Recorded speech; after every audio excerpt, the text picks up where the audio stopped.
ഇവിടെ ചില മാധ്യമങ്ങൾ റിപ്പോർട്ട് ചെയ്തതുപോലെ LDF-ൽ പൊട്ടിത്തെറിയെന്നോ അതുപോലെ തന്നെ മന്ത്രിമാരെ പിൻവലിക്കുമെന്നോ വളരെ സംഘർഷാവസ്ഥ ഉടലെടുത്തിരിക്കുന്നു എന്നൊക്കെ ബ്രേക്കിംഗ് ന്യൂസ് കൊടുക്കുന്ന ചില ചാനലുകളെ കണ്ടു. ഇത്തരത്തിൽ സാഹചര്യങ്ങളൊന്നുമില്ല. ഏത് വിഷയത്തെയും വളരെ തന്മയത്തോടെ ശരിയായ നിലപാടെടുത്ത് അത് കൈകാര്യം ചെയ്യാൻ ഇടതുപക്ഷ ജനാധിപത്യ മുന്നണിക്ക് കഴിയും. നാഷണൽ എഡ്യൂക്കേഷൻ പോളിസിയെ ഞങ്ങൾ എതിർക്കുന്നു. അതിന്റെ കുറവുകൾ ചൂണ്ടിക്കാണിച്ചു.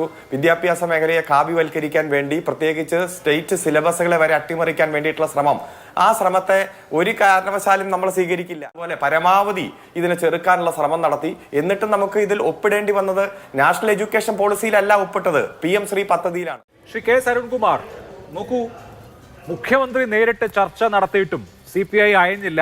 ഓൺ റെക്കോർഡ് വളരെ കൃത്യമായി ബിനോയ് വിശ്വം CPI സംസ്ഥാന സെക്രട്ടറി പറഞ്ഞു, ഞങ്ങൾ ഉന്നയിച്ച പ്രശ്നങ്ങൾക്ക് പരിഹാരമായിട്ടില്ല എന്ന് പറഞ്ഞാൽ ആ പ്രശ്നം ഒരു ഇഞ്ച് പോലും മുന്നോട്ട് നീങ്ങിയിട്ടില്ല.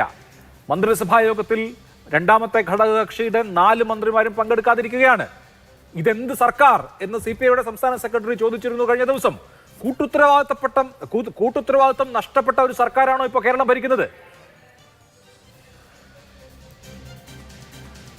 ഇവിടെ LDF-ൽ പ്രധാനമായിട്ടും 10 കക്ഷികളുണ്ട്. CPI LDF-ലെ ഒരു പ്രബലമായിട്ടുള്ള കക്ഷി തന്നെയാണ്. ഈ 10 കക്ഷികൾക്കും ഓരോ വിഷയത്തിലും അവരുടേതായിട്ടുള്ള അഭിപ്രായം ഉണ്ടാവും.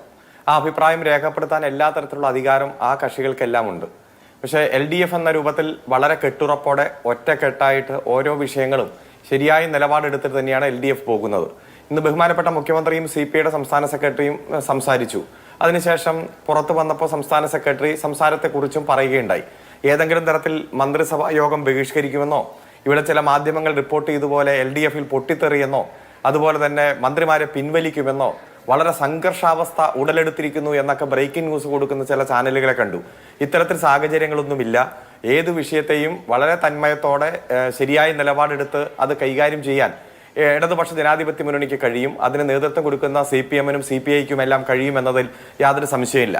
ഇപ്പോഴും ചർച്ചയ്ക്ക് പൂർത്തീകരിച്ചതിന് ശേഷം ചില വിഷയങ്ങളിൽ സംശയം നിലനിൽക്കുന്നു. ശേഷം CPI പരസ്യ നിലപാടെടുത്തു. അതിനുശേഷമോ വിദ്യാഭ്യാസ മന്ത്രി MN സ്മാരകത്തിലെത്തി CPI സംസ്ഥാന സെക്രട്ടറിയുമായി ചർച്ച നടത്തി.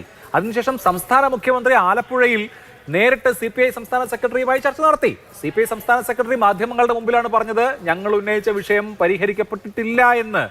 വിദ്യാഭ്യാസ മന്ത്രിയും മുഖ്യമന്ത്രിയും CPI-യോട് അങ്ങോട്ട് ചെന്ന് ചർച്ച നടത്തിയിട്ടും ഈ കാര്യത്തിൽ ഒരു ഇഞ്ച് മുന്നോട്ട് പോക്കില്ല. അല്ല, അത് അങ്ങോട്ട് പോയി ചർച്ച നടത്തി ഇങ്ങോട്ട് പോയി ചർച്ച നടത്തി അതൊന്നും ഒരു പ്രശസ്തിയില്ല. ഞങ്ങളെ സംബന്ധിച്ചിടത്തോളം ഞങ്ങളൊക്കെ ഒറ്റ കൊടിക്കീഴിൽ ഒറ്റ മുന്നണിയായിട്ട് നിൽക്കുന്ന പാർട്ടിയാണ്. അതുകൊണ്ട് എന്തുണ്ടെങ്കിലും അങ്ങോട്ടും ഇങ്ങോട്ടും ചർച്ച ചെയ്യാനും വിഷയങ്ങൾ അത് പരിഹരിക്കാനും ഒക്കെ കഴിയും. ഇതിനു മുമ്പും പല പ്രശ്നങ്ങൾ ഉടലെടുത്തിട്ടും പല അഭിപ്രായത്തിൽ ഇതൊക്കെ വ്യത്യസ്ത പാർട്ടികളാണല്ലോ. അതുകൊണ്ടാണല്ലോ വ്യത്യസ്ത പാർട്ടി എന്ന രൂപത്തിൽ നിൽക്കുന്നത്. അല്ലെങ്കിൽ ഒറ്റ പാർട്ടിയായിട്ട് ലയിച്ചാൽ പോരെ. അപ്പൊ അത്തരത്തിലുള്ള അഭിപ്രായങ്ങൾ പരിഹരിച്ച് ചർച്ച ചെയ്ത് വീണ്ടും പരിഹരിച്ച് ഏതെങ്കിലും മേഖലകളിൽ കൂടുതൽ വിശദീകരണം വേണമെങ്കിൽ അത് വിശദീകരണം കൊടുത്ത് പരിഹരിക്കുന്നതിനൊന്നും യാതൊരു ബുദ്ധിമുട്ടുമില്ല. അപ്പൊ ഇവിടെ പ്രചരിപ്പിക്കുന്നത് നാഷണൽ എഡ്യൂക്കേഷൻ പോളിസിയെ 2 കൈ നീട്ടി അങ്ങ് സ്വീകരിച്ചു എന്ന രൂപത്തിലാണ്.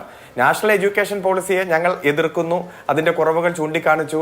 വിദ്യാഭ്യാസ മേഖലയെ കാവ്യവൽക്കരിക്കാൻ വേണ്ടി പ്രത്യേകിച്ച് സ്റ്റേറ്റ് സിലബസുകളെ വരെ അട്ടിമറിക്കാൻ വേണ്ടിയിട്ടുള്ള ശ്രമം, ആ ശ്രമത്തെ ഒരു കാരണവശാലും നമ്മൾ സ്വീകരിക്കില്ല. ഇപ്പോൾ കൃത്യമായി ഈ ഒപ്പിട്ട കരാറിൽ തന്നെ 4:32 പ്രകാരം പറഞ്ഞിട്ടുണ്ട്, സ്റ്റേറ്റ് സിലബസ് കാര്യങ്ങൾ തീരുമാനിക്കുന്നത് സംസ്ഥാന ഗവൺമെന്റ് തന്നെയാണ്. ഒരിക്കലും NCERT അല്ല, SCERT തന്നെയാണ്. ഏതെങ്കിലും തരത്തിൽ ഈ കേരളത്തിലെ സ്കൂളുകളുടെ കൺട്രോൾ കേന്ദ്ര ഗവൺമെന്റിന് പോകുന്ന സാഹചര്യമൊന്നുമില്ല. ഇതൊക്കെ നമ്മുടെ മുന്നിലുണ്ട്. എന്തുകൊണ്ട് ഇത് ഒപ്പിടേണ്ടി വന്നു? 4 വർഷം കാത്തിരുന്നു, വലിയ സമരങ്ങൾ നടത്തി, പ്രതിഷേധം നടത്തി, അതുപോലെ പരമാവധി ഇതിനെ ചെറുക്കാനുള്ള ശ്രമം നടത്തി. എന്നിട്ടും നമുക്ക് ഇതിൽ ഒപ്പിടേണ്ടി വന്നത് നാഷണൽ എഡ്യൂക്കേഷൻ പോളിസിയിലല്ല ഒപ്പിട്ടത്, PM ശ്രീ പദ്ധതിയിലാണ്. അത് ഒപ്പിടുമ്പോൾ നമുക്കറിയാം 153 ബ്ലോക്ക് പഞ്ചായത്തിൽ ഈ തെരഞ്ഞെടുക്കപ്പെട്ട സ്കൂളുകളിൽ NEP നടപ്പാക്കുമെന്നുള്ളതാണല്ലോ. അല്ലെങ്കിൽ NEP അധിഷ്ഠിതമായിട്ടായിരിക്കും അവിടുത്തെ പാഠ്യേതര പ്രവർത്തനങ്ങൾ എന്നുള്ളത് കൃത്യമാണ് എന്നിരിക്കെ ഞങ്ങൾ NEP നടപ്പാക്കുന്നില്ല, PM ശ്രീ മാത്രമാണ് നടപ്പാക്കുന്നത് എന്ന് പറഞ്ഞാൽ എത്രമാത്രം ശരിയാവും എന്നുള്ളത് ഒന്ന് ആലോചിച്ച് നോക്കിയാൽ മതി. എന്തുകൊണ്ടാണ് ഇത്രയും കാലം അപ്പോൾ PM ശ്രീയെ എതിർത്തിരുന്നത്? NEP നടപ്പാക്കേണ്ടി വരുമെന്നുള്ളത് കൊണ്ടാണ് PM ശ്രീയെ എതിർത്തിരുന്നത്. CPIM-ന്റെ ഔദ്യോഗിക മാഗസിനുകൾ പീപ്പിൾസ് ഡെമോക്രസി മുതൽ ദേശാഭിമാനി വരെ ഈ കാര്യം പ്രസ്താവിച്ചുകൊണ്ട് എഴുതിയിട്ടുള്ള ലേഖനങ്ങൾ, പാർട്ടിയുടെ നിലപാടുകൾ, വർഗ ബഹുജന സംഘടനകളുടെ നിലപാടുകൾ, ഇതൊക്കെ പബ്ലിക് ഡൊമൈനിൽ നിൽക്കുകയല്ലേ ശ്രീ അരുൺകുമാർ? ഇപ്പോഴാണോ നിങ്ങൾക്ക് അങ്ങനെയാണെങ്കിൽ NEP വേണ്ടിവരില്ല, PM ശ്രീ മാത്രമായിട്ട് നടപ്പാക്കാൻ പറ്റുമെന്നൊക്കെ തോന്നിയത്? ഇത്രയും കാലം ഇതല്ലല്ലോ പറഞ്ഞത്. അല്ല, മിസ്റ്റർ അഭിലാഷ് മോഹൻ, ഒരു കാര്യം താങ്കൾ ശ്രദ്ധിക്കണം. ഉന്നത വിദ്യാഭ്യാസ മേഖലയിലും ഇതേപോലുള്ള പദ്ധതിയായിരുന്നല്ലോ PM ഉഷ പദ്ധതി.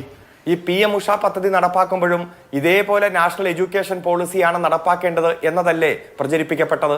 എന്നതായിരുന്നില്ലേ ആദ്യത്തെ കണ്ടീഷൻ? എന്താണ് PM ഉഷ പദ്ധതി കേരളത്തിൽ നടപ്പാക്കിയിട്ട് ഏതെങ്കിലും തരത്തിൽ സിലബസ് പരിഷ്കരണം ഉണ്ടായോ? കേന്ദ്ര ഗവൺമെന്റ് നിഷ്കർഷിച്ച ഏതെങ്കിലും പാഠ്യപദ്ധതി ആ ഉന്നത വിദ്യാഭ്യാസ മേഖലയിൽ ഉൾപ്പെടുത്തിയോ? അവർ 9 പാഠ്യപദ്ധതി ഇങ്ങ് അച്ചടിച്ച് തന്നല്ലോ.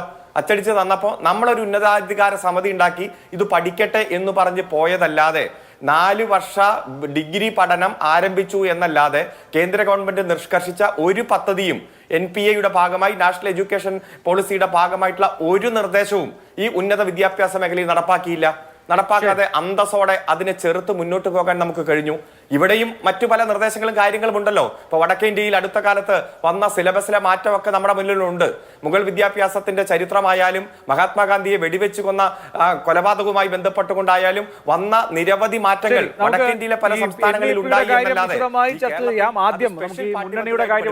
അതുകൊണ്ട് തന്നെ ഇതിലെല്ലാം ഒറ്റ മിനിറ്റ് ഇതുകൊണ്ടെല്ലാം ഞാൻ പറഞ്ഞ് അവസാനിപ്പിക്കട്ടെ. ഇതിലെല്ലാം കൃത്യമായിട്ടുള്ള ധാരണ കേരളത്തിന്റെ വിദ്യാഭ്യാസ വകുപ്പിനുണ്ട്.